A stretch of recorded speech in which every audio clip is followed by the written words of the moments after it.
जय श्री कृष्ण दोस्तों, कैसे हैं आप लोग। आई होप सब लोग बहुत अच्छे से होंगे। और आज मैं कर रही हूँ अपने फ्राइडे की मॉर्निंग से इस ब्लॉग की शुरुआत। तो है ये शुक्रवार की सुबह और बाकी स्कूल जाने के लिए रेडी हो रही है। तो मैं उसके शॉर्ट ब्रेक का टिफ़िन रेडी कर रही हूँ। शॉर्ट ब्रेक में लोग फ्रूट्स लेके जाते हैं। लॉन्ग ब्रेक के लिए आज वो कैंटीन जाने वाली है, तो मेरी टेंशन नहीं लॉन्ग ब्रेक के टिफ़िन की। तो आज के व्लॉग में मैं आपके साथ शेयर करने वाली हूँ घर की डीप क्लीनिंग। मैंने डिसाइड किया कि आज फ्राइडे के दिन मैं घर के सारे फैंस और एसी अच्छे से क्लीन करूँगी। इधर देखिए मेरी सुबह की चाय भी रेडी हो रही है और बस बाकी का शॉर्ट ब्रेक का टिफ़िन मैंने रेडी कर दिया। और बाकी अब खुद से तैयार हो लेती है, उसको ज़्यादा कुछ करना नहीं पड़ता, बस मुझे उसके बाल बनाने होते हैं सुबह के टाइम। तो बस ये स्कूल के लिए रेडी हो गई हैं। बाकी को स्कूल भेजने के बाद मैंने नहाने चली गई। नहाने के बाद मैंने फटाफट से कृष्ण भगवान यानी अपने कन्हैया जी का भोग रेडी किया, उनकी पूजा अर्चना की, क्योंकि मुझे आज फटाफट सारे काम निपटा के फ्री होकर घर की क्लीनिंग करनी थी। तो यहाँ होती है जी क्लीनिंग की शुरुआत। सबसे पहले मैंने स्टार्ट किया है अपना आज का ये क्लीनिंग रूटीन अपने घर की वार्डरोब को क्लीन करने से। तो मैंने सबसे पहले सारे कपड़े बाहर निकाल के बेड पे रख दिए हैं। आप देखिए कितने सारे कपड़े हैं, मतलब एक सेक्शन में वार्डरोब के इतने सारे कपड़े भरे हुए थे। तो मैं सेग्रीगेट कर रही हूँ यहाँ पे जो कपड़े अब मुझे नीड नहीं है, जो बिल्कुल समर में पहने जाते हैं, वो सब मैं अलग कर रही हूँ। पार्टी वेयर ड्रेसेस जो हमारी मेरी साड़ियाँ हैं, बाकी के लहंगे वहंगे हैं, क्योंकि अभी फेस्टिवल सीज़न चल रहा था। तो बस मैं यहाँ सारे कपड़े वैसे ही सेग्रीगेट करके अलग अलग करके रख रही हूँ, क्योंकि अभी मुझे ना अपनी अलमीरा में अब वो कपड़े नहीं रखने जिनकी मुझे फ़िलहाल 2-3 महीने तक ज़रूरत नहीं पड़ने वाली है। तो वो सारे कपड़े मैं अलग कर रही हूँ, अपने कपड़े अलग कर रही हूँ, बाकी के कपड़े अलग कर रही हूँ, क्योंकि आज जो सेक्शन मैंने चूज़ किया है ना डीप क्लीनिंग के लिए, उसमें मैं और बाकी इन दोनों के ही कपड़े रहते हैं। तो जो अननेसेसरी क्लॉथ्स हैं जो बाहर निकले हुए हैं फेस्टिवल की वजह से, वो सब मैं निकाल के अलग कर रही हूँ। मेरी साड़ियाँ हैं कुछ जो मैं रूटीन में नहीं पहनती हूँ, तो अब उन सब के अंदर जाने का यानी कबर्ड से निकल करके बेड बॉक्स में जाने का टाइम आ गया है।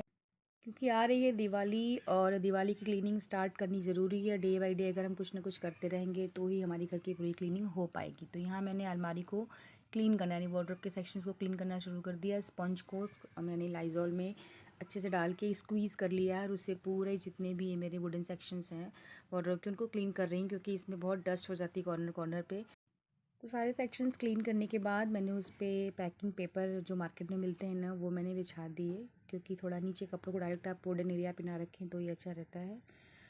तो इस तरीके से सेक्शन सारे क्लीन हो गए। तो मैं क्या बोल रही थी कि डीप क्लीनिंग बहुत ज़रूरी है घर की। दिवाली के बहाने, इसी बहाने से घर के कोने कोने की सफाई हो जाती है। रूटीन में तो हम करते ही रहते हैं, बट ज़रूरी होता है क्योंकि डीप क्लीनिंग भी टाइम टू टाइम की जाए। तो ये रहे बाकी के वो फेस्टिवल वाले कपड़े पार्टी वेयर जो मुझे काफ़ी हद तक मैंने इसमें से निकाल दिया। अब सिर्फ मैंने वही चूज़ करके रखे हैं जो अभी उसको पहनने हैं। तो बस अब बारी आ गई सारे सेक्शंस में कपड़ों को अच्छे से अरेंज करने की।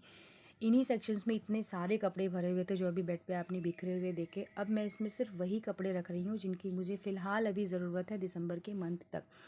तो मेरी वो कुर्तियाँ जो मैं कम यूज़ करती हूँ, जो मोस्टली मैं समर में पहनती हूँ, उनको मैंने अभी अंदर नहीं डाला है। उनको मैं वार्डरोब में ही रखूँगी, क्योंकि वो फिर भी निकलती रहती हैं, अभी इतनी ठंड स्टार्ट नहीं हुई है। तो उनको भी मैंने पार्टी वेयर सेक्शन में ऊपर की तरफ ही साइड में जगह बना के रख दी है। अब ये रहे मेरे दुपट्टे सारे।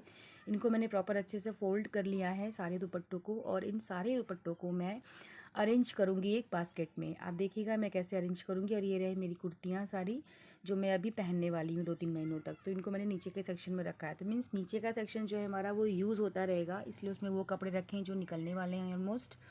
और ये देखिए मैंने बास्केट रेडी कर दी, दुपट्टों को अच्छे से अरेंज कर दिया इसमें। और जो मैंने ऊपर का सेक्शन रेडी किया है ना, उसमें वो कपड़े हैं जो कम निकलते हैं, मीन्स जो ओकेजन वाइज निकलते हैं। तो बस अभी वार्डरोब मेरी सिर्फ उन्हीं कपड़ों से, उन्हीं चीज़ों से मतलब भरी होगी जो मुझे, जिनकी मुझे नीड है।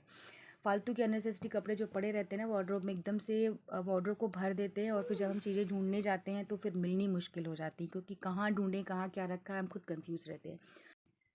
तो बस इसके बाद बारी आती है पाकि के कपड़ों को अरेंज करने की। उसके एरिया में नीचे के दो जो मैंने सेल्फ छोड़ रखी हैं, उसमें मैं पाकि के कपड़े सेट करूँगी। फटाफट से ये काम भी मैं निपटाने लगी हूँ। उसके सारे कपड़े मैंने उसके टी शर्ट्स, उसके शॉर्ट्स, उसके डेनिम की जितनी भी चीज़ें थी, वो सब मैंने उसके सेक्शन में अरेंज कर दी हैं।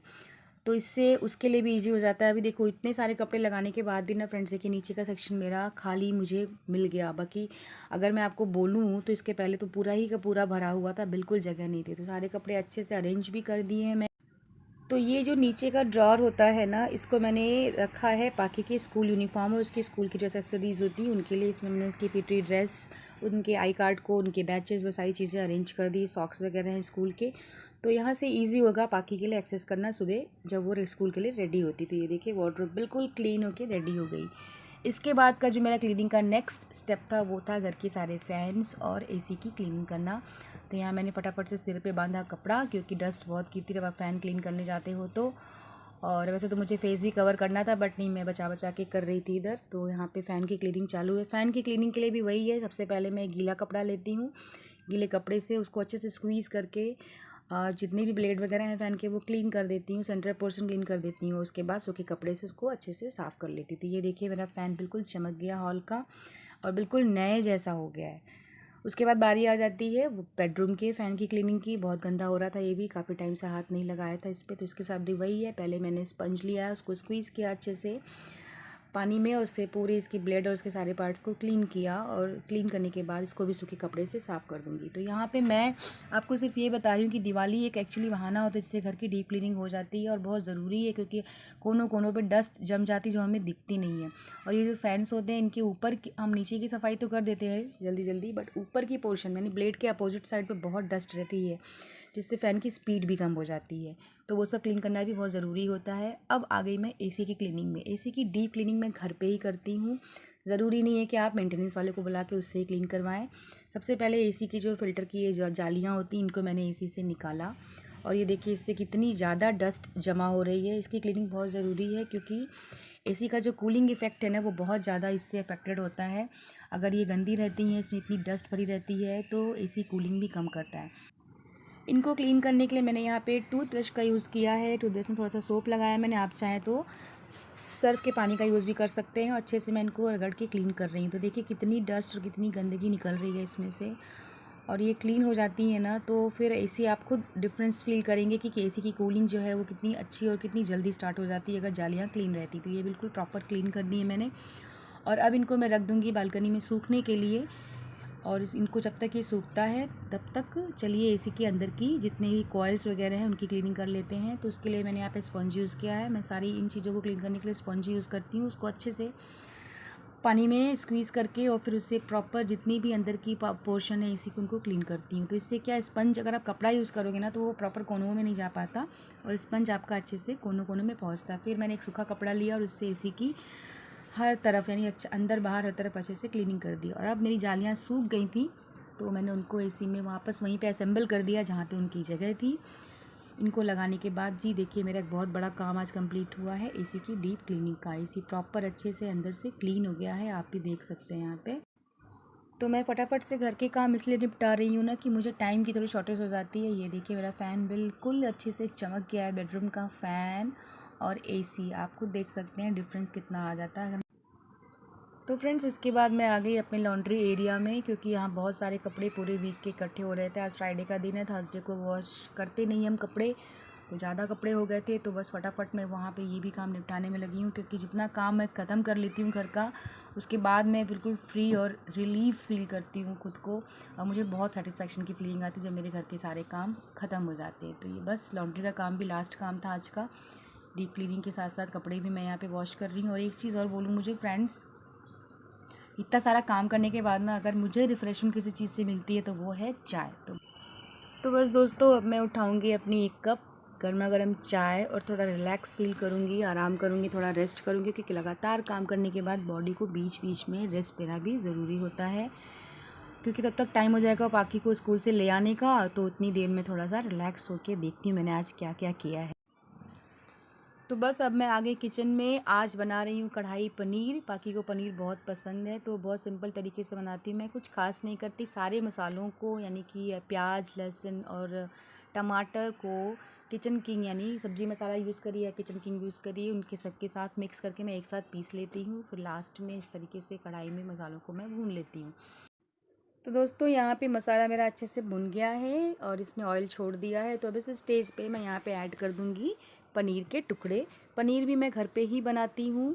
तो यहाँ पे आपसे एक टिप शेयर करना चाहूँगी मैं दोस्तों, क्योंकि पहले क्या होता था ना, मैं ग्रेवी रेडी करने के बाद पनीर डालती थी तो पनीर में मसाला इतना अच्छे से मिक्स नहीं होता था और पतला हो जाता था। उसका जो ग्रेवी होती थी ना वो बहुत लाइट हल्की सी लगती थी। तो अब मैंने क्या किया है, मसालों को भूनने के बाद डायरेक्ट पनीर डालती हूँ, उनको थोड़ा सॉटे करती हूँ, चलाती हूँ, उसके बाद पानी ऐड करती हूँ।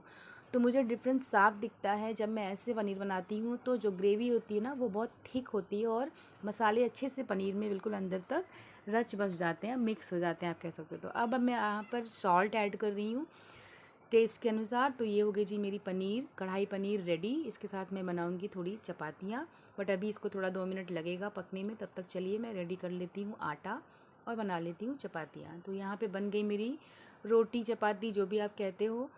तो सारा काम मैंने आज दोपहर होने तक, बाकी के आने तक फिनिश कर लिया है। आज का ये छोटा सा ब्लॉग था। तो दोस्तों, अगर आज का वीडियो किसी भी रीज़न से आपको अच्छा लगा हो तो लाइक ज़रूर करिएगा। चैनल पे न्यू है तो चैनल को सब्सक्राइब भी कर लीजिएगा। चलिए फिर मिलती हूँ नेक्स्ट वीडियो में आपसे, तब तक के लिए राधे राधे।